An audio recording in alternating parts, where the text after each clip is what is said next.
ನಾವು ಪ್ರಾರ್ಥನೆ ಮಾಡಿಕೊಳ್ಳೋಣ. ಯೇಸಪ್ಪ, ನಮ್ಮನ್ನು ಬಹಳವಾಗಿ ಪ್ರೀತಿಸುವಂತ ಪರಲೋಕದ ತಂದೆ ಆದ ದೇವರೇ, ನನ್ನ ನಾಮಕ್ಕೆ ಸ್ತೋತ್ರ. ಹೌದು ಸ್ವಾಮಿ ಅಪ್ಪ, ಕಥನೆ ಈ ವೇಳೆಯಲ್ಲಿ ಕಥನ ವಾಕ್ಯವನ್ನ ಕೇಳಲು ಕಥನಪ್ಪ. ಹೌದು ರಾಜ ಯೇಸಪ್ಪ, ಕಥನೆ ಅಪ್ಪ, ನಮ್ಮನ್ನು ಕರೆ ತಂದಿದ್ದೀರಾ, ಅದಕ್ಕಾಗಿ ಸ್ತೋತ್ರ. ಜುಮ್ಮಲ್ಲಿ ಜಾಯ್ನ್ ಆಗಿರುವಂತ ಪ್ರತಿಯೊಬ್ಬನು ಕೂಡ ಆಶೀರ್ವದಿಸ್ರಿ ಅಪ್ಪ. ಹೌದು ರಾಜ, ಇನ್ನು ಹೆಚ್ಚಾದ ಕಥನಪ್ಪ, ಸತ್ಯವನ್ನ ತಿಳಿದುಕೊಂಡವರಾಗಿ ನಿನ್ನ ಶಿಷ್ಯರಾಗಿ ಕಥನ ಸಿದ್ಧರಾಗಲು ದೇವರನಪ್ಪ, ನಮ್ಮನ್ನು ಐದು ರೀತಿಯ ಬಲಗಳಿಂದ ತುಂಬಿಸಿ ನಡೆಸು ಅಪ್ಪ. ಕೇಳುವಂತ ನಿಮ್ಮ ದಾಸನ್ನು ಕೂಡ ಆಶೀರ್ವದಿಸ್ರಿ, ಬಲಪಡಿಸಿ ನಡೆಸೋದಕ್ಕಾಗಿ ಸ್ತೋತ್ರ ಮಾಡುತ್ತಾ ಪ್ರಾರ್ಥನೆ ಕೇಳೋದಕ್ಕಾಗಿ ಸ್ತೋತ್ರ. ಕ್ರಿಸ್ತನಾದ ಯೇಸುವಿನ ನಾಮದಲ್ಲಿ ಪ್ರಾರ್ಥಿಸಿ ಬೇಡುವಂತೆ ಸ್ವರ್ಗದ ತಂದೆ, ಆಮೆನ್.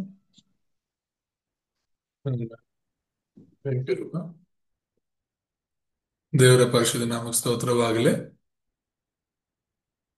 ದೇವರ ವಾಕ್ಯವನ್ನ ಕೇಳೋಣ. ನಾವು 3ನೇ ಅಧ್ಯಾಯವನ್ನ ನೋಡ್ತಾ ಇದ್ವಿ. 3ನೇ ಅಧ್ಯಾಯದಲ್ಲಿ ಯೇಸು ಕ್ರಿಸ್ತನ ಸಾರ್ವಜನಿಕ ಸೇವೆಯ ಬಗ್ಗೆ ಕಲಿತಾ ಇದ್ವಿ.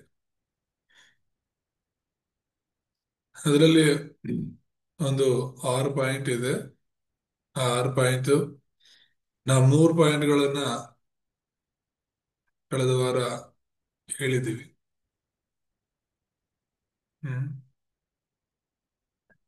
ದೇವರು ಯಾವ ರೀತಿಯ ಸೇವೆನ ಮಾಡಿದ್ರು, ಯಾವ ರೀತಿಯ ಒಂದು ಬೋಧನೆಗಳನ್ನ ಮಾಡಿದ್ರು ಎಂಬುದಾಗಿ ಈ ಒಂದು ಅಧ್ಯಾಯದಿಂದ ನಾವು ಕಲಿತಾ ಇದ್ವಿ. ಯೇಸು ಕ್ರಿಸ್ತನ ಸಾರ್ವಜನಿಕ ಸೇವೆ ಮತ್ತು ಆತನ ಬೋಧನೆಗಳೆಂಬುದಾಗಿ. ಮೊದಲನೇದಾಗಿ ರಕ್ಷಣೆ ಕುರಿತಾಗಿ ಯೇಸು ಕ್ರಿಸ್ತನು ಬೋಧನೆ ಮಾಡಿದ್ರು. ಎರಡನೇದಾಗಿ ಸ್ವಾರ್ಥ ಸೇವಾ ವಿಧಾನಗಳನ್ನ ನೋಡಿದ್ದು. ಮೂರನೇದಾಗಿ ಸಭೆಯ ಕರ್ತವ್ಯದ ಬಗ್ಗೆ ಹೇಳಿದ್ದನ್ನ ಕಳೆದ ವಾರ ನಾವು ಇದನ್ನ ಹೇಳಿ ನಿಲ್ಲಿಸಿದ್ವಿ. ಯೋಹಾನ 2:1-11 ಕಾನಾಲ್ ಮದುವೆ ನಡೀತಾ ಇರ್ಬೇಕಾದ್ರೆ ಆ ಮದುವೆಗೆ ಕರೆಯಕ್ಕಂತ ಬಂದಾಗ ಮರಿಯಳನ್ನ ಮಾತ್ರನೇ ಕರೆಯದೆ ಯೇಸುವನ್ನು ತನ್ನ ಶಿಷ್ಯರನ್ನು ಕೂಡ ಕರೆದ್ರು ಎಂಬುದಾಗಿ. ಅವತ್ತು ಯೇಸು ಕ್ರಿಸ್ತನು ಆ ಮದುವೆಗೆ ಯಜಮಾನನಾಗಿ ಹೋಗದೇ ಇದ್ದರೆ ಖಂಡಿತವಾಗ್ಲೂ ಕೂಡ ಮನೆಯಲ್ಲಿ ಅಥವಾ ಮದುವೆಯಲ್ಲಿ ಅವ್ರ ಜೀವನದಲ್ಲಿ ಎಷ್ಟು ಅವಮಾನಕರವಾಗ್ತಿತ್ತೋ ಅದೆಲ್ಲರಿಗೂ ಗೊತ್ತಿದ್ದಂತ ವಿಷಯ. ಅದೇ ರೀತಿ ನಮ್ಮ ಜೀವಿತದಲ್ಲೂ ಕೂಡ ಕ್ರಿಸ್ತನ ಯಜಮಾನನಾಗಿರಬೇಕು ಅನ್ನೋದು ಇಲ್ಲಿ ನಾವು ನೋಡ್ತಿರೋದು. ಮತ್ತೆ ಆ 4ನೇದಾಗಿ ರೂಪನೇ ವಾಕ್ಯಗಳನ್ನ ಓದ್ತಾಳೆ. 4ನೇದಾಗಿ ನಾವು ನೋಡ್ತಾ ಇರುವಂತದ್ದು ದೇವರೊಂದಿಗೆ ಎಚ್ಚರಗೊಳ್ಳುವುದು ಎಂಬುದಾಗಿ, ಅಥವಾ ದೇವರೊಂದಿಗೆ ನಾವು ಇರುವಂತದ್ದು ಎಂಬುದಾಗಿ. ಯೇಸು ಕ್ರಿಸ್ತನು ಹೇಗಿರ್ತಾರೋ ಹಾಗೇನೆ ನಾವು ಇರಬೇಕು ಅನ್ನೋದೇ ದೇವರು ಕಲಿಸ್ಕೊಟ್ಟಿರೋದು, ಅಥವಾ ಯೇಸು ಕ್ರಿಸ್ತನು ಕಲಿಸ್ಕೊಟ್ಟಿರುವಂತದ್ದು. ಆತನು ಹೇಳ್ಕೊಟ್ಟಂತ ಅತ್ಯಂತ ಪ್ರಾಮುಖ್ಯವಾದ ವಿಷಯಗಳಲ್ಲಿ 4ನೇ ವಿಷಯ ಬಂದು ಆತನೊಂದಿಗೆ ನಾವಿರಬೇಕು, ಆತನೊಳಗೆ ನಾವಿರಬೇಕು ಅಂತ ಹೇಳಿ. ಯೋಹಾನ್ ಸುವಾರ್ತೆ 15ನೇ ಅಧ್ಯಾಯ 1-7 ತನಕ ನಾವು ಓದೋಣ.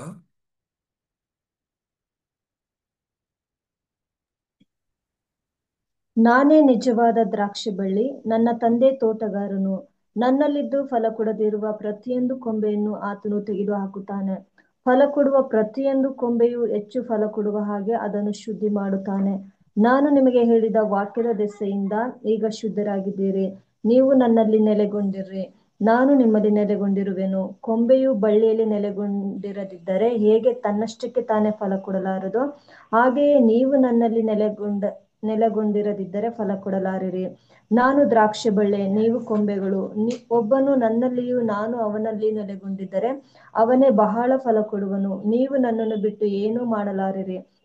ಯಾವನು ನನ್ನಲ್ಲಿ ನೆಲೆಗೊಂಡಿರುವುದಿಲ್ಲವೋ ಅವನು ಆ ಕೊಂಬೆಯಂತೆ ಹೊರಕ್ಕೆ ಬಿಸಾಡಲ್ಪಟ್ಟು ಒಣಗಿ ಹೋಗುವನು. ಅಂತ ಕೊಂಬೆಗಳನ್ನು ಕೂಡಿಸಿ ಬೆಂಕಿಯಲ್ಲಿ ಹಾಕುತ್ತಾರೆ, ಅವು ಸುಟ್ಟು ಹೋಗುತ್ತವೆ. ನೀವು ನನ್ನಲ್ಲಿಯೂ ನನ್ನ ವಾಕ್ಯಗಳು ನಿಮ್ಮಲ್ಲಿಯೂ ನೆಲೆಗೊಂಡಿದ್ದರೆ ಏನು ಬೇಕಾದರೂ ಬೇಡಿಕೊಳ್ಳಿರಿ, ಅದು ನಿಮಗೆ ದೊರೆಯುವುದು. ಆಮೆನ್. ಸೊ ಇಲ್ಲಿ ಯೇಸು ಕ್ರಿಸ್ತನು ಹೇಳ್ತಿರುವಂತ ವಿಷಯ, ನಾವು ಆತನಲ್ಲಿ ನೆಲೆಗೊಂಡಿರಬೇಕು ಅಂತ. ಆತನು ದ್ರಾಕ್ಷಿಯ ಬಳ್ಳಿ ಆಗಿದ್ರೆ ನೀನು ನಾನು ಕೊಂಬೆಗಳಾಗಿದ್ದೇವೆ. ಆ ಕೊಂಬೆಗಳು ದ್ರಾಕ್ಷಿಯ ಬಳ್ಳಿಯಲ್ಲಿ ಇಲ್ಲದೆ ಇದ್ದರೆ ಅವು ಏನು ಮಾಡೋದಕ್ಕೆ ಆಗುವುದಿಲ್ಲ ಎಂಬುದಾಗಿ ಯೇಸು ಸ್ವಾಮಿ ಹೇಳ್ತಿರೋದನ್ನ ನಾವು ನೋಡ್ತೇವೆ. ಒಂದು ವೇಳೆ ನಾವು ಆತನಲ್ಲಿ ಇಲ್ಲದೆ ಇದ್ರೆ ಫಲ ಕೊಡೋದೆಲ್ಲಿ? ಒಂದು ವೇಳೆ ಆತನಲ್ಲಿ ಇದ್ದುಕೊಂಡು ಕೂಡ ಸ್ವಾರ್ಥ ಸೇವೆ ಎಂಬ ಆತನ ಒಂದು ಉದ್ದೇಶವನ್ನ ನಾವು ಹಿಡ್ಕೊಂಡು ಮುಂದಕ್ಕೆ ಹೋಗಿಲ್ಲ ಅಂತ ಹೇಳಿದ್ರೆ ಆತ್ಮಗಳನ್ನ ಸತ್ಯದಲ್ಲಿ ನಡೆಸಲಿಲ್ಲ, ಸುವಾರ್ತೆಯಲ್ಲಿ ನಡೆಸಲಿಲ್ಲ ಅಂತ ಹೇಳಿದ್ರೆ ನಾವು ಫಲ ಕೊಡ್ತಿಲ್ಲ ಅಂತ ಅರ್ಥ ತಾನೆ. ನಿಜವಾಗ್ಲೂ ಸುವಾರ್ತೆ ನಾವ್ ಹಿಡ್ಕೊಂಡಿದೀವಿ ಅಂದ್ರೆ ಸುವಾರ್ತೆನ ಸಾರ್ತೀವಿ. ಹ್ಮ್ ಆ ಸುವಾರ್ತೆ ಪ್ರಾಮುಖ್ಯವನ್ನ ನಾವು ಅರ್ಥ ಮಾಡ್ಕೊಳ್ಬೇಕು. ಸೊ ಇದು ಕ್ರಿಸ್ತನ ಮತ್ತು ನಮ್ಮ ಮಧ್ಯದಲ್ಲಿರುವಂತಹ ಸಂಬಂಧವನ್ನ ಸೂಚಿಸುತ್ತೆ. ನಾವ್ ಯಾವಾಗ್ಲೂ ಕ್ರಿಸ್ತನಲ್ಲಿ ಇರಬೇಕು ಅನ್ನೋದು ಯೇಸುವೆ ತನ್ನ ಮಾತುಗಳಿಂದ ಇಲ್ಲಿ ತಿಳಿಸ್ತಿರೋದನ್ನ ನಾವು ನೋಡ್ತೇವೆ. ಮತ್ತೆ ಐದನೇದಾಗಿ ಆ ಯೇಸು ಕ್ರಿಸ್ತನು ಹೇಳಿದಂತ ಬೋಧನೆಗಳಲ್ಲಿ, ಮಾಡಿದಂತ ಬೋಧನೆಗಳಲ್ಲಿ ಈ ಶಿಷ್ಯತ್ವದ ತರಬೇತಿ ಕೂಡ ಅತ್ಯಂತ ಪ್ರಾಮುಖ್ಯವಾದದ್ದು. ಈ ಶಿಷ್ಯರನ್ನ ಯೇಸು ಕ್ರಿಸ್ತನು ಆರಿಸಿಕೊಂಡದನ್ನ, ಅವರನ್ನ ಬೆಳೆಸಿದ ರೀತಿಯನ್ನ ನಾವು ನೋಡ್ತೇವೆ. ಯಾಕೆ BTH 3 ವರ್ಷ ಅಂತ ನನ್ನಲ್ಲಿ ಒಂದು ಪ್ರಶ್ನೆ ಇತ್ತು. ನಾನು BTH ಅಂತ ಹೇಳಿ ಬೈಬಲ್ ಕಾಲೇಜಲ್ಲಿ ಬ್ಯಾಚುಲರ್ ಆಫ್ ಥಿಯಾಲಜಿ ಅಂತ ಮಾಡಿದಾಗ ಒಂದು ಪ್ರಶ್ನೆ ಇತ್ತು, ಯಾಕೆ 3 ವರ್ಷನೇ ಈ ಕೋರ್ಸ್ ಮಾಡವ್ರೆ, MD ಮಾಡುವಾಗ್ಲೂ ಕೂಡ ಅದು 3 ವರ್ಷ ಇತ್ತು. ಅಂದ್ರೆ ಒಂದು ಪರ್ಫೆಕ್ಷನ್ ಅನ್ನ ತೋರಿಸುತ್ತೆ. ಅದು ಬೈಬಲ್ ಇಂದಲೇ, ಯೇಸು ಸ್ವಾಮಿಯಿಂದಲೇ ಪ್ರಾರಂಭವಾಗಿದ್ದು. ಯೇಸು ಸ್ವಾಮಿ ಶಿಷ್ಯರನ್ನ 3 ವರ್ಷ ಆತನ ಜೊತೆಯಲ್ಲಿ ಇರಿಸ್ಕೊಂಡು ಯಾವ ರೀತಿ ಆ ಅವರನ್ನ ತರಬೇತಿಗೊಳಿಸಿದ್ರು ಎಂಬುದಾಗಿ. ಯಾವುದೇ ಶಿಷ್ಯರನ್ನ, ಈಗ ನಾವು ಬೈಬಲ್ ಕಾಲೇಜಲ್ಲಿ ಓದಿದಾಗ ಬರೀ ಬೈಬಲ್ ಕಾಲೇಜಲ್ಲಿ ಮಾತ್ರ ಟೀಚಿಂಗ್ ಮಾಡ್ತಾ ಇದ್ರು, ಆದ್ರೆ ಹೊರಗಡೆ ಫೀಲ್ಡ್ಗೆ ಕರ್ಕೊಂಡು ಹೋಗೋರಲ್ಲ. ನಿಜವಾದ ಒಂದು ಸತ್ಯವೇದ ತರಬೇತಿ ಅಂದ್ರೆ ಖಂಡಿತ ಅದು 4 ಗೋಡೆಗಳ ಮಧ್ಯದಲ್ಲಿ ಪ್ರಸಂಗ ಮಾಡೋದು ಮಾತ್ರವಲ್ಲ, ಅಥವಾ ಬೋಧನೆ ಮಾಡೋದು ಮಾತ್ರವಲ್ಲ, ಅಥವಾ ತರಬೇತಿಗೊಳಿಸೋದು ಮಾತ್ರವಲ್ಲ. ಅದು ಪ್ರಾಕ್ಟಿಕಲ್ ಆಗಿ ಕೂಡ ಹೊರಗಡೆ ಸೇವೆಗೆ ಕರ್ಕೊಂಡೋಗಿ ಸ್ಟೂಡೆಂಟ್ಸ್ಗೆ ತೋರಿಸುವಾಗ ಆ ಒಂದು ಅನುಭವ ಅವ್ರ ಜೀವನದಲ್ಲಿ ತುಂಬಾ ಉಪಯೋಗವಾಗುತ್ತೆ. ಇದನ್ನ ಯೇಸು ಸ್ವಾಮಿ ಸ್ವತಃ ಮಾಡಿದ್ರು. ಆತನು 12 ಮಂದಿ ಶಿಷ್ಯರನ್ನ ಕರೆದರು. ಇಲ್ಲಿ ನಾವು ನೋಡ್ತೇವೆ, ಯೇಸು ತನ್ನ ಶಿಷ್ಯರಿಗೆ ವಿಶೇಷವಾಗಿ ಕಲಿಸಿದ 3 ಅಂಶಗಳು ಅಂತ ನೋಡುವಾಗ, ಮಾರ್ಕನು ಬರೆದ ಸುವಾರ್ತೆಯಲ್ಲಿ ಓದ್ಕೊಳ್ಳೋಣ, 13-15.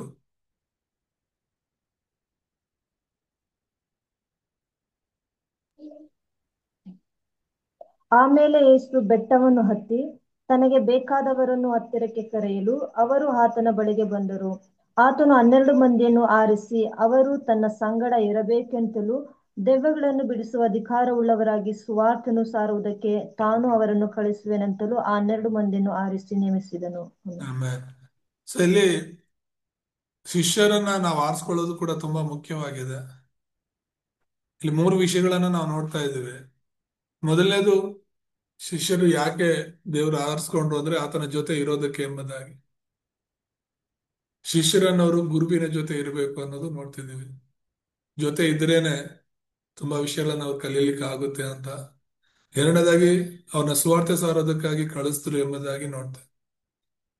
ಯೇಸು ಸ್ವಾಮಿ ಜೊತೆ ಇರಿಸ್ಕೊಂಡು ಅನೇಕ ಪರಲೋಕದ ಸಂಗತಿಗಳನ್ನ ಶಿಷ್ಯರಿಗೆ ಯೇಸು ಸ್ವಾಮಿ ಹೇಳ್ಕೊಡ್ತಾ ಇದ್ದಾರೆ. ಆ ಶಿಷ್ಯರಿಗೆ ಯೇಸು ಸ್ವಾಮಿ ಹೇಳ್ತಿದ್ರು ದೇವರ ರಾಜ್ಯದ ಕುರಿತಾಗಿ, ಆ, ಕ್ರಿಸ್ತನ ಕುರಿತಾಗಿ, ನಿತ್ಯ ಜೀವದ ಕುರಿತಾಗಿ ಅನೇಕ ವಿಷಯಗಳನ್ನ ಅವರಿಗೆ ಬೋಧನೆ ಮಾಡ್ತಿದ್ರು ಪ್ರತಿ ಸಮಯದಲ್ಲೂ ಕೂಡ.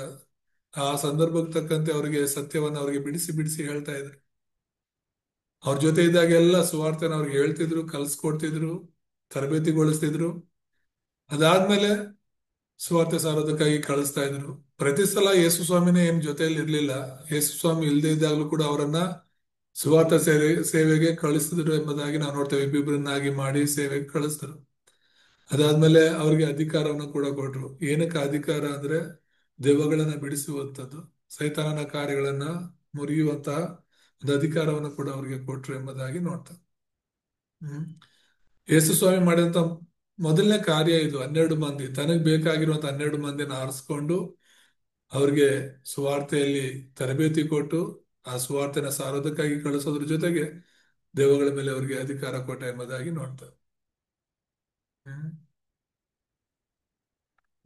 ಎರಡನೇ ಒಂದು ಹಂತವನ್ನು ನಾವು ನೋಡಿದ್ರೆ, ಶಿಷ್ಯತ್ವ ತರಬೇತಿಯಲ್ಲಿ ಯೇಸು ತನ್ನ ಶಿಷ್ಯರಿಗೆ ಮಾಡಿದ ವಿನಂತಿಗಳು ಅಂತ ಕೆಲವು ಅತ್ಯಂತ ಪ್ರಾಮುಖ್ಯವಾಗಿ ಯೇಸು ಕ್ರಿಸ್ತನ ಶಿಷ್ಯರಲ್ಲಿ ಕೇಳಿಕೊಂಡಂತ ವಿಷಯಗಳಿದೆ. ಅವರು ತನ್ನ ಶಿಷ್ಯರಾಗಿರ್ಬೇಕು ಅಂದ್ರೆ, ತನ್ನನ್ನ ಹಿಂಬಾಲಿಸಬೇಕು ಅಂದ್ರೆ ಹೇಗಿರ್ಬೇಕು ಅಂತ, ಯೇಸು ಸ್ವಾಮಿ ಶಿಷ್ಯರು ಹೇಗಿರ್ಬೇಕು ಅಂತ ಯೇಸು ಶಿಷ್ಯರ ಜೊತೆ ಕೇಳಿಕೊಂಡ್ರು. ಪರಿಸ್ಥಿತಿಗಳಿಗೆ ತಕ್ಕಂತೆ, ಸಂದರ್ಭಗಳಿಗೆ ತಕ್ಕಂತೆ ಆ, ಏನೇನು ಯಾವ ತರದ ಒಂದು ಕ್ವಾಲಿಟಿಗಳು, ಆ ಗುಣಲಕ್ಷಣಗಳು ಶಿಷ್ಯರಲ್ಲಿ ಇರಬೇಕು ಅಂತ. ಅದರಲ್ಲಿ ಒಂದು ಮುಖ್ಯವಾಗಿ 5 ವಿಷಯಗಳನ್ನು ನಾವು ನೋಡುವಾಗ, ಮೊದಲನೇದು ವಿಧೇಯತೆ ಇರಬೇಕು ಅಂತ.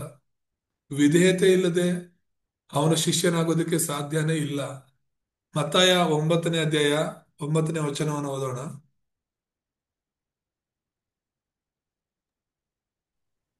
ಯೇಸು ಅಲ್ಲಿಂದ ಹೋಗುತ್ತಿರುವಾಗ ಸುಂಕಕ್ಕೆ ಕೂತಿದ್ದ ಮತ್ತಾಯನೆಂಬ ಒಬ್ಬ ಮನುಷ್ಯನನ್ನು ನೋಡಿ, ನನ್ನನ್ನು ಹಿಂಬಾಲಿಸು ಎಂದು ಅವನನ್ನು ಕರೆಯಲು ಅವನು ಎದ್ದು ಆತನನ್ನು ಹಿಂಬಾಲಿಸಿದನು. ಆಮೇಲೆ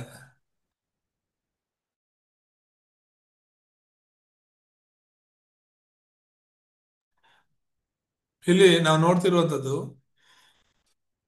ಸುಂಕ ವಸೂಲಿ ಮಾಡ್ತಿರುವಂತದ್ದು. ಮತ್ತಾಯನೆಂಬವನು ಸುಂಕ ವಸೂಲಿ ಮಾಡ್ತಿರ್ತಾನೆ. ಸುಂಕ ವಸೂಲಿ ಮಾಡೋರು ಎಷ್ಟು ಬ್ಯುಸಿಯಾಗಿರ್ತಾರೆ. ಆದ್ರೆ ಅವನ ಹತ್ರ ಹೋಗಿ ಯೇಸು ಸ್ವಾಮಿ ನನ್ನನ್ನು ಹಿಂಬಾಲಿಸು ಅಂತ ಹೇಳುವಾಗ ಅವನು ಎದ್ದು ಆತನನ್ನು ಹಿಂಬಾಲಿಸ್ತಾನೆ ಎಂಬುದಾಗಿದೆ. ಬೇರೆ ಯಾವ ಪ್ರಶ್ನೆನೂ ಇಲ್ಲ. ಈ ಮತ್ತಾಯನ ಬಗ್ಗೆ ಇದನ್ನ ನಾನು ಧ್ಯಾನ ಮಾಡುವಾಗ ತುಂಬಾ ಆಶ್ಚರ್ಯ ಆಗುತ್ತೆ. ಯಾರ ಈ ತರ ಬರೋದಕ್ಕೆ ಸಾಧ್ಯ? ಯೋಚನೆ ಮಾಡಿ ನೋಡಿ. ಒಂದ್ ವೇಳೆ ನಿಮ್ಮ ಹತ್ರನೇ ಆಗ್ಲಿ, ಈಗ ಯೇಸು ಸ್ವಾಮಿ 2000 ವರ್ಷಗಳ ಹಿಂದೆ ಬಂದ್ರಲ್ಲ, ಸರಿ, ಅದು ಮರ್ತು ಬಿಟ್ಟು ಒಂದ್ ವೇಳೆ ಈ ಯುಗದಲ್ಲಿ ನಮ್ಮ ಕಾಲದಲ್ಲಿ ಯೇಸು ಹುಟ್ಟಿದ್ದಾರೆ ಅಂತ ಅನ್ಕೊಳ್ಳೋಣ. ನೀನೇನೋ ಒಂದು ಕೆಲಸ ಮಾಡ್ತಿರ್ತೀಯ, ನಿನ್ನ ಹತ್ರ ಬಂದ್ಬಿಟ್ಟು ನಿನ್ನನ್ನು ಹಿಂಬಾಲಿಸುವಂತ ಯೇಸು ಹೇಳಿದ್ರೆ ನೀನ್ ಹಿಂಬಾಲಿಸ್ಬಿಡ್ತಿದ್ದ? ಯೋಚನೆ ಮಾಡು. ಹ್ಮ್ ಸಾಮಾನ್ಯವಾದ ಒಂದು ವಿಧೇಯತೆ ಅಲ್ಲ ಮತ್ತಾಯ ತೋರಿಸಿದ್ದು. ಸೊ ಇಂತಹ ಒಂದು ವಿಧೇಯತೆ, ಯಾವ ಪ್ರಶ್ನೆ ಮಾಡದೆ ಎಲ್ಲಿಗೆ ಬರಬೇಕು, ಏನಕ್ಕೆ ಹಿಂಬಾಲಿಸ್ಬೇಕು, ಎಲ್ಲಿವರೆಗೂ ಹಿಂಬಾಲಿಸ್ಬೇಕು, ನೀನ್ ಯಾರು, ನಿನ್ನಿಂದೆ ನಾನೇನಕ್ಕೆ ಬರ್ಬೇಕು, ಯಾವ ಪ್ರಶ್ನೆನೂ ಮಾಡಿಲ್ಲ. ಆ ತರದ ಶಿಷ್ಯರಿಗೆಲ್ಲರಿಗೂ ಹೇಳಿದ್ದ ಅದೇನೆ. 12 ಮಂದಿ ಶಿಷ್ಯರು ಕರೆದಾಗ್ಲೂ ಕೂಡ ಹ ಪೇತ್ರನ ಹತ್ರ ಹೋಗ್ತಾನೆ, ಆಂದ್ರೇಯನ ಹತ್ರ ಹೋಗ್ತಾನೆ, ಯಾಕೋಬನ ಹತ್ರ ಹೋಗ್ತಾನೆ, ಯೋಹಾನ ಹತ್ರ ಹೋಗ್ತಾನೆ. ಅವ್ರಿಗೆಲ್ಲರಿಗೂ ಹೇಳೋದು ನನ್ನನ್ನು ಹಿಂಬಾಲಿಸು ಅಂತಾನೆ. ಪೇತ್ರ ಯೋಹಾನರು ಅವರು ಕೂಡ ಬಲೆಗಳನ್ನ ತೊಳಿತಿರ್ಬೇಕಾದ್ರೆ ಹಿಂಬಾಲಿಸುವಂತ ತಕ್ಷಣನೇ ಆ ಬಲೆಗಳನ್ನೆಲ್ಲ ಅಲ್ಲೇ ಬಿಟ್ಟು, ದೋಣಿಗಳನ್ನೆಲ್ಲ ಅಲ್ಲೇ ಬಿಟ್ಟು ಯೇಸುವನ್ನ ಹಿಂಬಾಲಿಸಿದ್ರು. ಎಷ್ಟು ನಂಬಿಕೆ ಇರಬೇಕು. ನಾವಿವತ್ತು ಯೇಸುನ ಹಿಂಬಾಲಿಸ್ಬೇಕು, ಯೇಸುವಿನ ಸೇವೆಗೆ ಬರ್ಬೇಕು ಅಂದ್ರೆ ಲೆಕ್ಕಾಚಾರ ಮಾಡ್ತೀವಿ. ಮುಂಜಾನೆ ಪ್ರಾರ್ಥನೆಯಲ್ಲಿ ಕೇಳ್ತೀವಲ್ಲ, ಲೆಕ್ಕಾಚಾರಗಳಂದ್ರೆ ಯೇಸುವಿನ ಹಿಂದೆ ಹೋದ್ರೆ ನನಗೆ ಏನ್ ಸಿಗುತ್ತೆ, ಹೋಗಿಲ್ಲ ಅಂದ್ರೆ ಏನ್ ಸಿಗುತ್ತೆ, ಸಭೆಗೆ ಹೋದ್ರೆ ಏನ್ ಸಿಗುತ್ತೆ, ಸಭೆಗೆ ಹೋಗಿಲ್ಲ ಅಂದ್ರೆ ಏನ್ ಸಿಗುತ್ತೆ. ಇವತ್ತು ವಾಕ್ಯಕ್ಕಿಂತ, ಸತ್ಯ ವಾಕ್ಯಗಳಿಗಿಂತ ಹೆಚ್ಚಾಗಿ ಸೇವಕರಿಗೆ ಅಥವಾ ವಿಶ್ವಾಸಿಗಳಿಗೆ ಶಾರೀರಿಕವಾದದ್ದು ವಿಷಯಗಳು ಬೇಕು, ಶಾರೀರಿಕವಾದ ಆಶೀರ್ವಾದಗಳು ಬೇಕು. ಯೇಸುವಿನ ಬಂದವರು ಇವ್ರು ಯಾರು ಕೂಡ, ಯೇಸ್ವಾಮಿ ಹಿಂದೆ ಬಂದಾಗ ಯೇಸ್ವಾಮಿ ಹೇಳಿದ್ದೇನು, ನನಗೇನೆ ತಲೆ ಇಡುವಷ್ಟು ಜಾಗ ಇಲ್ಲ, ಪಕ್ಷಿಗಳಿಗಾದ್ರೂ ಗೂಡಿದೆ, ನನಗದು ಇಲ್ಲ ಅಂತ ಹೇಳ್ಬಿಟ್ಟು ಯೇಸ್ವಾಮಿ ಹೇಳುವಂಥದ್ದು. ಅಂತ ಯೇಸುವನ್ನ ಇವ್ರು ಹಿಂಬಾಲಿಸಿದ್ದು. ಅಂತ ವಿಧೇಯತೆ ಇರಬೇಕು ನಮಗೂ ಕೂಡ. ಕೊನೆ ತನಕ ಯೇಸುವನ್ನ ಹಿಂಬಾಲಿಸುವಂತ ಶಿಷ್ಯರು ಅಂದ್ರೆ ಏನು? ಖಂಡಿತವಾಗ್ಲೂ ಕೂಡ ಆತನನ್ನ ಹಿಂಬಾಲಿಸುವವರು, ಒಬ್ಬ ಗುರುವನ್ನ ಕೊನೆಯ ತನಕ ಹಿಂಬಾಲಿಸುವವರು. ಆ ಶಿಷ್ಯನ ಒಂದು ವಿವರಣೆ ಏನು, ಡೆಫಿನೇಷನ್ ಏನು ಅಂತ ಹೇಳಿದ್ರೆ, ಒಬ್ಬ ವ್ಯಕ್ತಿಯ ಬೋಧನೆಗಳನ್ನ ಕೇಳಿಸ್ಕೊಂಡು ಅದನ್ನ ಹಿಡ್ಕೊಂಡು ಅದರಂತೆ ನಡ್ಕೊಂಡು ಇನ್ನೊಬ್ಬರನ್ನ ಅದರಂತೆ ನಡ್ಕೊಳ್ಳುವಂತೆ ಮಾಡುವವನೇ ಶಿಷ್ಯನೆಂಬುದಾಗಿ. ಸೊ ಯೇಸುವನ್ನ ಹಿಂಬಾಲಿಸುವಂತಹ ವಿಧೇಯತೆ ನಮ್ಮೆಲ್ಲರಲ್ಲೂ ಇರಬೇಕು. ಎರಡನೇದಾಗಿ ನಾವು ನೋಡ್ತೇವೆ, ಶಿಷ್ಯರಲ್ಲಿ ಆ ನಮ್ರತೆ ಅನ್ನೋದು ಇರಬೇಕು. ಮತ್ತಾಯ 11:29 ಯೇಸ್ವಾಮಿ ಹೇಳ್ತಾರೆ, 28ರಲ್ಲಿ ನೋಡುವಾಗ ಎಲೆ ಕಷ್ಟಪಡುವರೆ ಹೊರತು ನೀವೆಲ್ಲರೂ ನನ್ನ ಬಳಿಗೆ ಬನ್ನಿರಿ ಅಂತ. ನೀವ್ ಬಂದು ವಿಶ್ರಾಂತಿ ಪಡೆದು ನನ್ನಿಂದ ನೀವು ಕಲ್ತ್ಕೊಳ್ರಿ ಅಂತ. ಓದೋಣ ಆ ವಚನನ.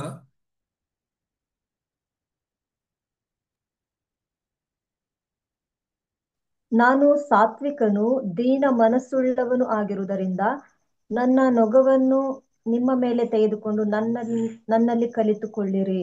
ಆಮೇಲೆ ಸೊ ಅದು ಕಲ್ತ್ಕೊಳ್ಳೋದು ಇದೆಯಲ್ಲ ಗುರುವಿನಿಂದ, ಅದು ತುಂಬಾ ಮುಖ್ಯ. ಯೇಸು ಕ್ರಿಸ್ತನಲ್ಲಿ ನಾವು ಕಲ್ತ್ಕೊಳ್ಳುವಂಥದ್ದು ಇದೆ, ಆ ಸಾತ್ವಿಕತೆ. ಆ ನಮ್ರತೆ, ಆ ಮೃದು ಸ್ವಭಾವ ಅನ್ನೋದು ಒಬ್ಬ ಶಿಷ್ಯನಿಗೆ ಅವಶ್ಯಕತೆ ಇದೆ. ಹ್ಮ್. ಯೇಸ್ವಾಮಿ ನಾವು ಶಿಷ್ಯರಾಗಿರುವವರು ಕಲಿಬೇಕು ಅಂತ ಬಯಸಿದ್ರು ಯೇಸ್ವಾಮಿ. ಮೂರನೇದಾಗಿ ಶಿಷ್ಯರಲ್ಲಿ ಇರಬೇಕಾಗಿರುವಂತದ್ದು ತ್ಯಜಿಸುವಂತ ಗುಣ ಇರಬೇಕು ಅಂತ. ಮತ್ತಾಯ 19:21 ಓದೋಣ.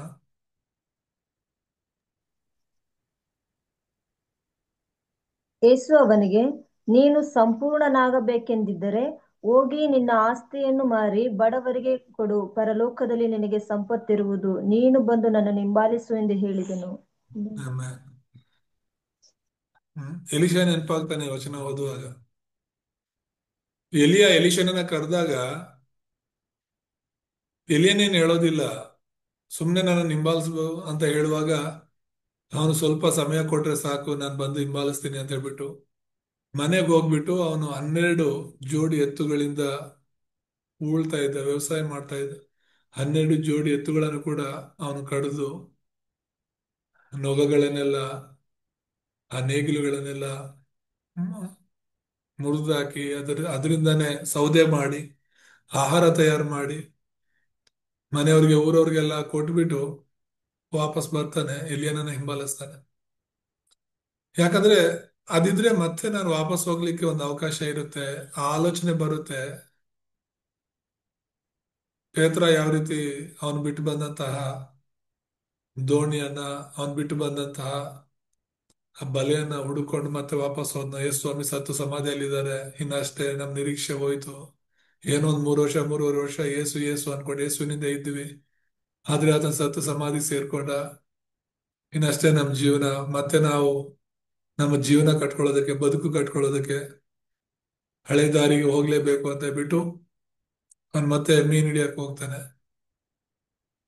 ಆ ತರ ಒಂದು ಆಲೋಚನೆ ಬರಬಾರ್ದು ಅಂತಾನೆ ಯೇಸು ಸ್ವಾಮಿ ಇಲ್ಲಿ ಹೇಳ್ತಿರುವಂತದ್ದು. ನಿನಗಿರೋ ಆಸ್ತಿನೆಲ್ಲ ಮಾರಿ ಬಡವ್ರು ಕೊಟ್ಬಿಟ್ಟು ಬಾನ, ನನ್ನ ಹಿಂಬಾಲಿಸ್ಬೇಕು ಅಂತ ಹೇಳಿದ್ರೆ ನಿನಗ್ ನಾನೇ ಎಲ್ಲ ಆಗಿರ್ಬೇಕು ಅಂತ. ಹ್ಮ್. ನನ್ನ ಹಿಂಬಾಲಿಸ್ಬೇಕು ಅಂದ್ರೆ ನಿಮ್ಗೆ ನಾನೇ ಎಲ್ಲ ಆಗಿರ್ಬೇಕು ಅಂತ. ಅದಕ್ಕೆ ಏನಿದೆಯೋ ನಿನ್ನಲ್ಲಿ, ಆ ಆಸ್ತಿ ಅಂತಸ್ತು ಅದನ್ನೆಲ್ಲ ತ್ಯಜಿಸಿ ನನ್ನ ಹಿಂದೆ ಬಾ ಅಂತ. ಆ ಗರ್ವ ನಿನ್ನಲ್ಲಿ ಯಾವತ್ತೂ ಇರಬಾರ್ದು. ಹ್ಮ್. ಕಂಪ್ಯಾರಿಸನ್ ಯಾವತ್ತೂ ಇರಬಾರ್ದು.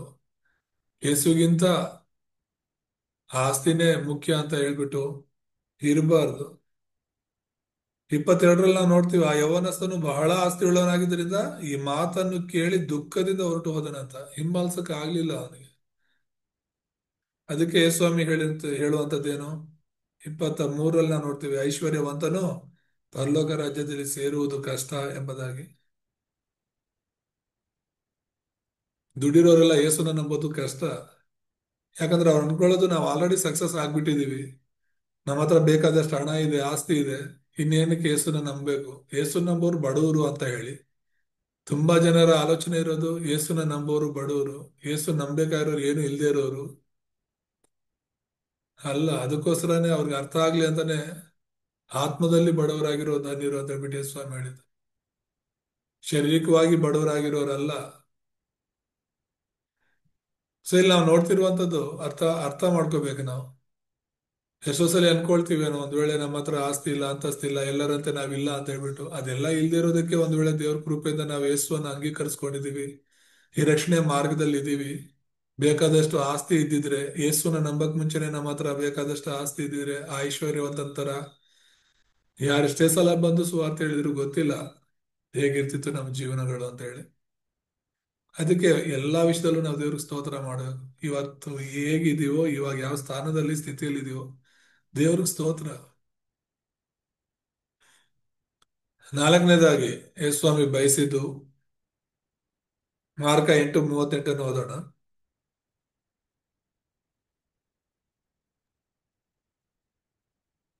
ವ್ಯಭಿಚಾರಿಣಿಯಂತಿರುವ ಈ ಪಾಪಿಷ್ಠ ಸಂತತಿಯಲ್ಲಿ ಯಾವನು ನನಗೂ ನನ್ನ ಮಾತುಗಳಿಗೂ ನಾಚಿಕೊಳ್ಳುತ್ತಾನೋ ಅವನಿಗೆ ಮನುಷ್ಯಕುಮಾರನು ತಾನು ತನ್ನ ತಂದೆಯ ಪ್ರಭಾವದೊಡನೆ ಪರಿಶುದ್ಧ ದೇವದೂತರ ಸಮೇತವಾಗಿ ಬರುವಾಗ ನಾಚಿಕೊಳ್ಳುವನು ಅಂದನು. ಆಮೇನ್.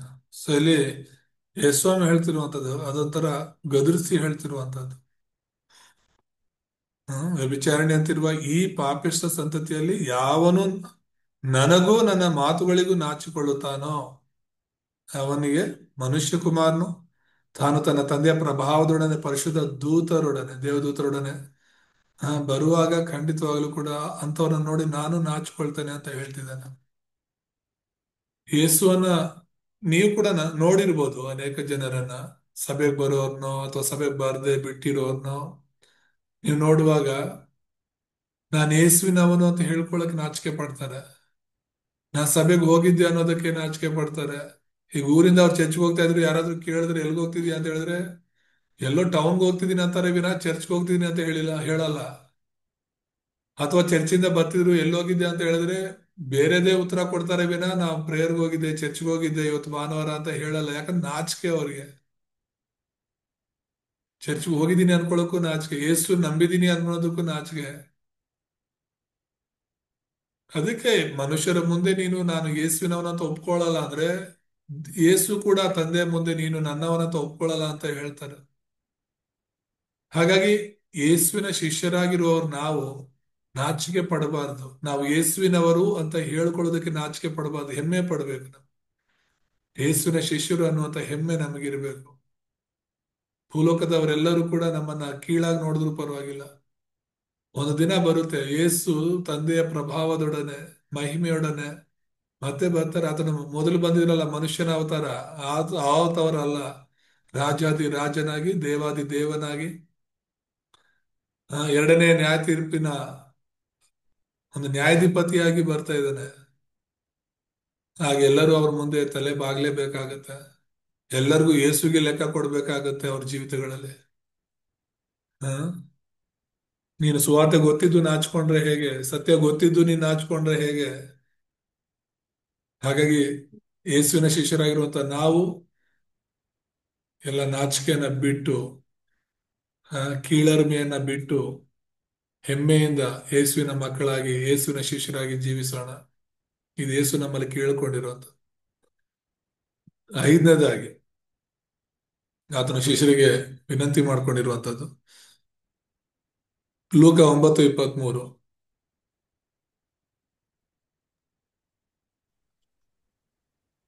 ಇದಲ್ಲದೆ ಆತನು ಎಲ್ಲರಿಗೂ ಹೇಳಿದ್ದೇನೆಂದರೆ, ಯಾವನಿಗಾದರೂ ನನ್ನ ಹಿಂದೆ ಬರುವುದಕ್ಕೆ ಮನಸ್ಸಿದ್ದರೆ ಅವನು ತನ್ನನ್ನು ನಿರಾಕರಿಸಿ ತನ್ನ ಶಿಲುಬೆಯನ್ನು ದಿನಾಲು ಹೊತ್ತುಕೊಂಡು ನನ್ನ ಹಿಂದೆ ಬರಲಿ.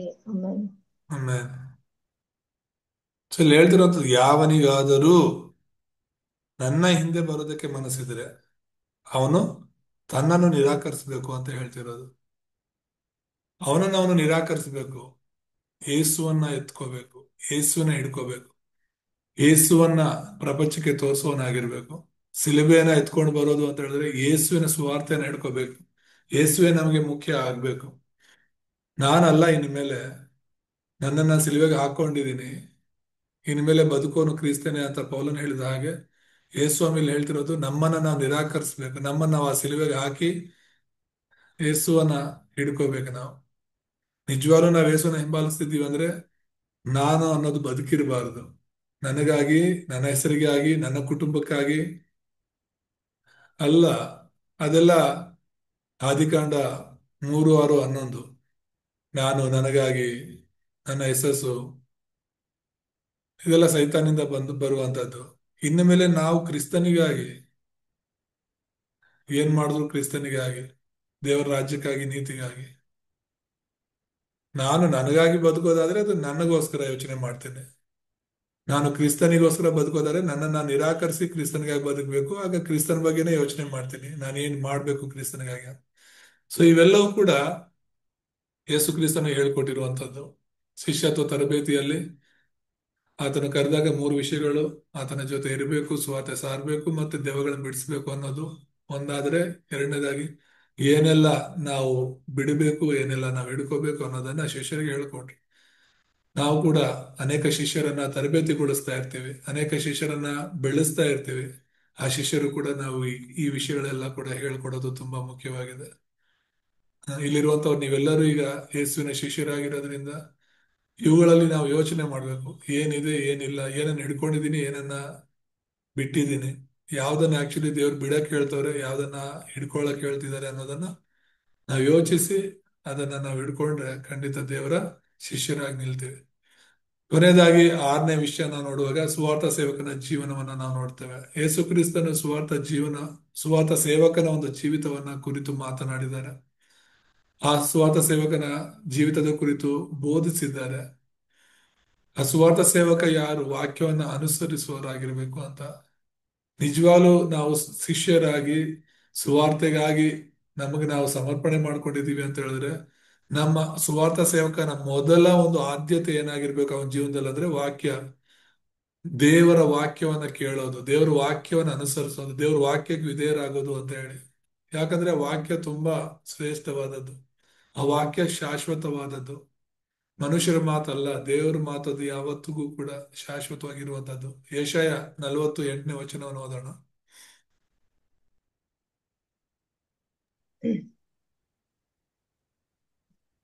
ಹುಲ್ಲು ಒಣಗಿ ಹೋಗುವುದು, ಹೂವು ಬಾಡಿ ಹೋಗುವುದು, ನಮ್ಮ ದೇವರ ಮಾತು ಸದಾ ಕಾಲವೂ ಇರುವುದು ಎಂದು ಉತ್ತರವಾಯಿತು.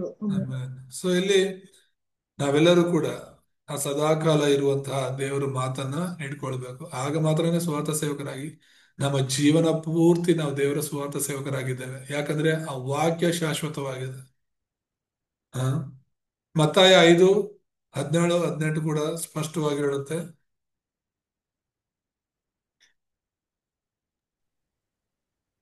ಮೋಶೆಯ ಧರ್ಮಶಾಸ್ತ್ರವನ್ನಾಗಲಿ ಪ್ರವಾದಿಗಳ ವಚನಗಳನ್ನಾಗಲಿ ತೆಗೆದು ಹಾಕುವುದಕ್ಕೆ ನಾನು ಬಂದೆನೆಂದು ನೆನೆಸಬೇಡಿರಿ.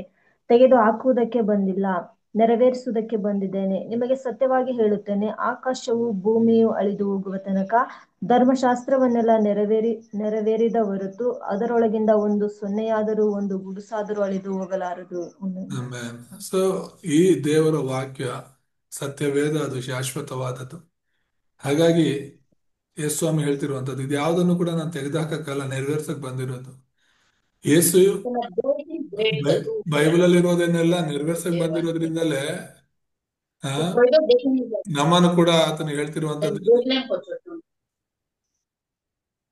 ನಮಗೂ ಆತನು ಹೇಳ್ತಿರುವಂತದ್ದು ಕೂಡ ಆ ವಾಕ್ಯವನ್ನ, ಶಾಶ್ವತವಾದ ದೇವರ ವಾಕ್ಯವನ್ನು ಹಿಡ್ಕೋಬೇಕು ಅಂತ ಹೇಳಿ. ದೇವರ ಜೊತೆ ನಾವು ಹೋಗುವಾಗ ಆ ವಾಕ್ಯ ಖಂಡಿತ ನೆರವೇರುತ್ತೆ. ಮನುಷ್ಯರು ಹೇಳಿರೋ ಮಾತುಗಳು ನೆರವೇರುತ್ತೆ ಇಲ್ವೋ, ಆದ್ರೆ ದೇವರ ಮಾತುಗಳು ಖಂಡಿತ ನೆರವೇರುತ್ತೆ. ವಿಮೋಚನೆ ಕಂಡ 3:15 ಓದೋಣ.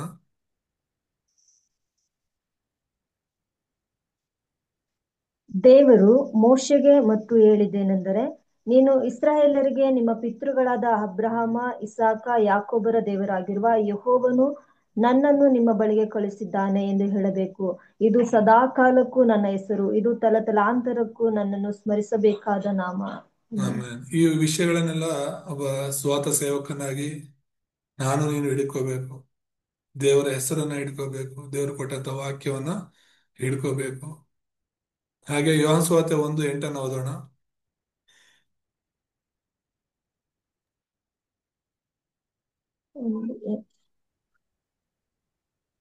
ಅವನೇ ಆ ಬೆಳಕಲ್ಲ, ಆ ಬೆಳಕಿನ ವಿಷಯದಲ್ಲಿ ಸಾಕ್ಷಿ ಕೊಡುವುದಕ್ಕಾಗಿ ಬಂದವನು. ಸೊ ಇಲ್ಲಿ ಇಲ್ಲ ನೋಡಿದ್ರೆ ಸ್ನಾನಿಕನಾದ ಯೋಹಾನನಲ್ಲ ನಿಜವಾದ ಬೆಳಕು, ಆದ್ರೆ ಯೇಸು ನಿಜವಾದ ಬೆಳಕು.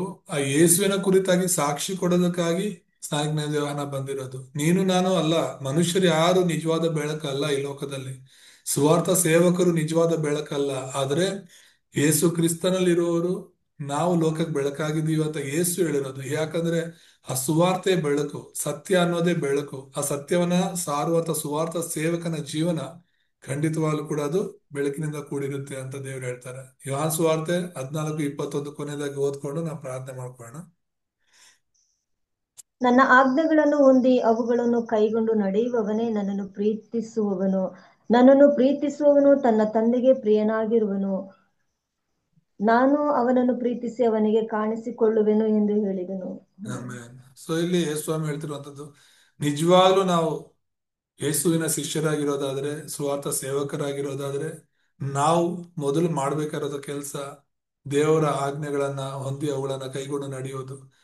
ಯೇಸುವಿನ ಆಜ್ಞೆ ಏನು? ಪರಲೋಕಕ್ಕೆ ಹೋಗ್ತಾ ಹೋಗ್ತಾ ಅದನ್ನು ಹೇಳಿರುವಂತದ್ದು ಮತ್ತಾಯನ ಸುವಾರ್ತೆಯಲ್ಲಿ ಕೊನೆಯದಾಗಿ ನಾವು ನೋಡ್ತೀವಿ, ಮಾರ್ಕನ ಸುವಾರ್ತೆಯಲ್ಲಿ ಕೊನೆಯದಾಗಿ ನಾವು ನೋಡ್ತೀವಿ, ಯೋಹಾನ ಸುವಾರ್ತೆಯಲ್ಲಿ ಕೊನೆಯದಾಗಿ ನಾವು ನೋಡ್ತೀವಿ, ಅಪೊಸ್ತಲರ ಕೃತ್ಯಗಳಲ್ಲಿ ಆ ಮೊದಲನೇ ಅಧ್ಯಾಯದಲ್ಲಿ ನಾವು ನೋಡ್ತೀವಿ. ನೀವು ಲೋಕಕ್ಕೆಲ್ಲ ಹೋಗಿ ಸರ್ವ ಲೋಕಕ್ಕೂ ಸರ್ವ ಸೃಷ್ಟಿಗೂ ಸರ್ವ ಜನಾಂಗಗಳಿಗೂ ನನ್ನ ಒಂದು ಸುವಾರ್ತೆನ ಸಾರಿರಿ ಅಂತ ಹೇಳ್ತಿರೋದು. ಇದು ಯೇಸು ಸ್ವಾಮಿಯ ಆಸೆ, ಯೇಸು ಸ್ವಾಮಿಯ ಆಜ್ಞೆ. ನಾವು ನಿಜವಾಗ್ಲೂ ದೇವರ ಮಕ್ಕಳು ಅಂದ್ರೆ ಸೇವಕರು ಮಾತ್ರ ಅಲ್ಲ ಸುವಾರ್ತೆ ಸಾರ್ಬೇಕಾಗಿರೋದು.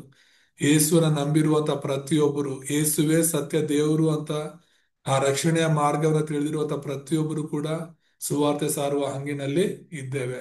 ಹಾಗಾಗಿ ನಾವೆಲ್ಲರೂ ಕೂಡ ಸುವಾರ್ಥ ಸೇವಕನ ಜೀವನವನ್ನು ಆನಂದಿಸುವವರಾಗಿ ಜೀವಿಸಬೇಕು.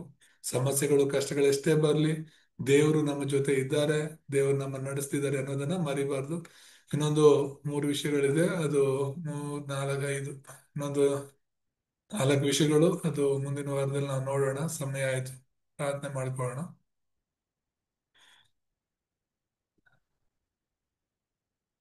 ನಮ್ಮನ್ನು ಬಹಳವಾಗಿ ಪ್ರೀತಿಸುವಂತ ನಮ್ಮ ತಂದೆಯ ದೇವರೇ, ನಿಮ್ಮ ಪರಿಶುದ್ಧ ನಾಮಕ್ಕೆ ಸ್ತೋತ್ರವಾಗಲಿ.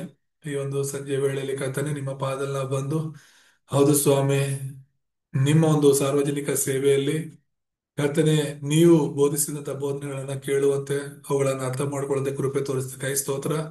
ಇಲ್ಲಿ ಕೂಡಿ ಬಂದಿರುವಂತ ಎಲ್ಲ ನಿನ್ನ ಮಕ್ಕಳನ್ನ ಆಶೀರ್ವದಿಸಿರಿ ಕರ್ತನೆ. ನಾವು ನೀವು ಇಷ್ಟಪಡುವಂತ, ನೀವು ಬಯಸಿದಂತ ಸ್ವಾರ್ಥ ಸೇವಕರಾಗಿ ಶಿಷ್ಯರಾಗಿ ನಿಲ್ಲಲು, ನಿಮ್ಮನ್ನೇ ನಾವು ಹಿಂಬಾಲಿಸಲು ಸಹಾಯ ಮಾಡ್ಬೇಕಾಗಿ ನಾವು ಪ್ರಾರ್ಥಿಸ್ತೇವೆ. ನಮ್ಮಲ್ಲಿ ನಿಮ್ಗೆ ಇಷ್ಟವಿಲ್ಲದಿರೋದೇನೆಲ್ಲ ತ್ಯಜಿಸಿ ದೇವರೇ, ನೀವ್ ಇಷ್ಟಪಡೋದನ್ನ ಹಿಡ್ಕೊಂಡು ಮುಂದೆ ಹೋಗಲು ಸಹಾಯ ಮಾಡಿ, ನಿಮ್ಮ ಆಸೆಯನ್ನು ನೆರವೇರಿಸುವಂತಹ ಶಿಷ್ಯರಾಗಿ ನಾವು ನಿಲ್ಲಲು ಕೃಪೆ ತೋರಿಸಿ. ಹಾಗೆ ಮಾಡಿದ್ದಕ್ಕಾಗಿ ಸ್ತೋತ್ರ. ಕ್ರಿಸ್ತನ ಯೇಸುವಿನ ನಾಮದಲ್ಲಿ ಪ್ರಾರ್ಥಿಸ್ತೇನೆ ತಂದೆ, ಆಮೆನ್.